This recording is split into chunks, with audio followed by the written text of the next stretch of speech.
और इसके जिम्मेदार लोगों को आने वाले कुछ ही समय में जोरदार तरीके से नजर आएगा। मैं देशवासियों को आश्वस्त करना चाहता हूं।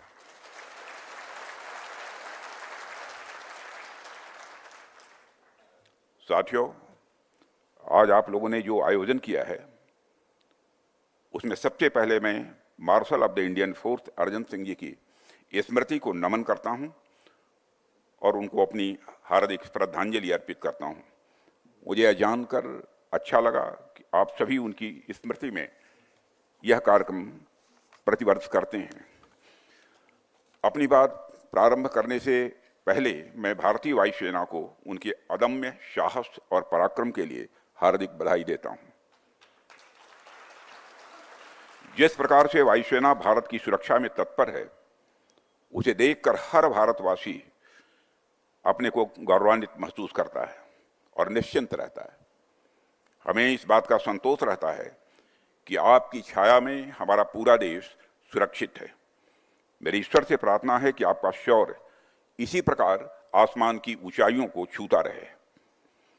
आज आपने जो यहाँ पर चर्चा के लिए, बातचीत के लिए विषय रखा है, transformation of the Indian force, मैं समझता हूँ कि यह विषय न केवल हमारी एयरफोर्स की अब तक की पूरी यात्रा को अपने भीतर समेटता है, बल्कि यह आने वाले समय में इसकी भूमिका को और सशक्त करने के डिस्कोर्स को भी हमारे सामने रखता है।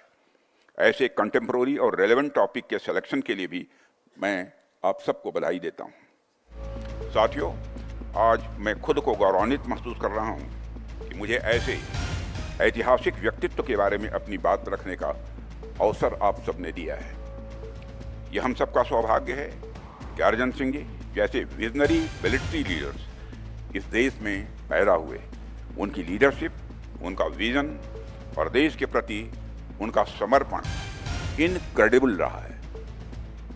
वो अपने दौर के एक विजनरी मिलिट्री लीडर तो थे ही, उनका विजन आज भी उतना ही रेलेवेंट है और आज भी वह भारतीय वायुसेना के लिए और हमारे युवाओं के लिए किसी इंस्पिरेशन से कम नहीं है। उनकी जीवनी अपने आप में इतनी मोटिवेटिंग है जो आने वाली कई पीढ़ियों तक हम सभी को इंस्पायर करती रहेगी। मैं देख रहा था कि केवल 19 साल की उम्र में ही उनका सिलेक्शन प्रतिष्ठित रॉयल एयरफोर्स कॉलेज के लिए हुआ था और वहां उनका प्रदर्शन इतना उत्कृष्ट था कि उन्होंने अपनी कक्षा में शीर्ष स्थान प्राप्त किया था। फिर